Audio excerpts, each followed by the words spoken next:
Hey folks, how's it going?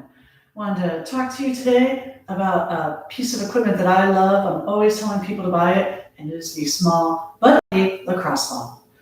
Why do I talk about lacrosse balls? Well, if you have ever foam rolled, you know the importance of self-myofascial release, or SMR. And foam rollers are great. They can help you work out a lot of kinks, but they do tend to take up a lot of space. So this is, you can get 1 foot, 2 foot, or 3 foot. So they can take up a fair amount of space, and they can actually be pricier than you think. So like a foam roller can run you anywhere from like $30 to $40, depending on how fancy you want to get. It can be even more. And you're like, it's a piece of foam. Well, enter the lacrosse ball. One of these puppies costs, well, you usually have to buy them in packs of 2, so $5. So 5 by 2, $2.50, something like that. They're small, so you can take them anywhere. I carry one in my purse all the time because, as you will see, I'm an old lady. And they're just a way to provide self-myofascial release, or SMR, or foam rolling without the foam rolling. You don't have to foam roll with a foam roller. You can use lots of different things. One of the things you may be asking is, well, that's about the size of a tennis ball. Can I just use a tennis ball? You could. I will say that a tennis ball is sort of squishy, and it's not really going to provide the deep tissue pain and torture like the lacrosse ball. So really, you can try it, but it's not going to be quite as good.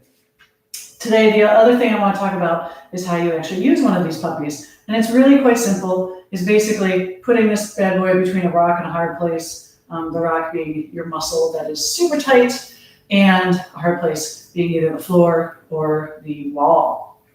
You can even use, depending on what you're rolling out, you can use another surface like, for your arms, you could use a table or something like that.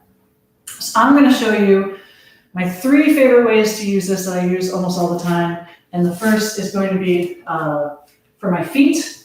So if you have a foot cramp or you have pain in your arch, basically all you have to do is just step on this and voila, you can roll along your arch or any other part of the foot that feels sort of tight. And once you get to that spot, following good foam rolling techniques, you would want to hold for at least 30 seconds. You can move your foot around while you wiggle your toes or something, if that can help work the muscle a little bit more. But that's all you really have to do for your feet. Another way that I like to use this is for my piriformis, that deep glute muscle that bothers a lot of us, me in particular. Sometimes for your sciatica, you have issues sitting for a long time. I'm an old lady. I have trouble sitting for too long, whether it's at a restaurant, in the movie theater, in the car, and this will save me a lot of grief and give me a fair amount of relief. And all you have to do is just grab your favorite sitting receptacle, something like that, and you just sit on it and you just move it around in the spot that feels funky. And you may be saying to yourself, Jane, you may be saying to me, Jane, why would this be more comfortable than just sitting? And trust me, if you know what I'm talking about, you understand it is more comfortable. Also, you get the added bonus that when you sit up and someone who didn't know you're sitting on a ball, they comment that it looks like you laid an egg. Fun for everybody involved. My last favorite way to use the ball is for my some of my back muscles. So if you ever get pain, tight muscles, here's like along your vertebrae. All you have to do is stick that bad boy right there. You can slowly roll it down along the spine. So not on the spine, but just to the left or to the right. You can do either side or both, depending on how tight you are. And then basically you apply pressure. So as I said before, this can be sort of intense. So compared to a foam roller is, has sort of a wide surface area and it can cover a lot of different muscles or surface area at once. Whereas the lacrosse ball is going to really dig deep and really focal or be a specialized point.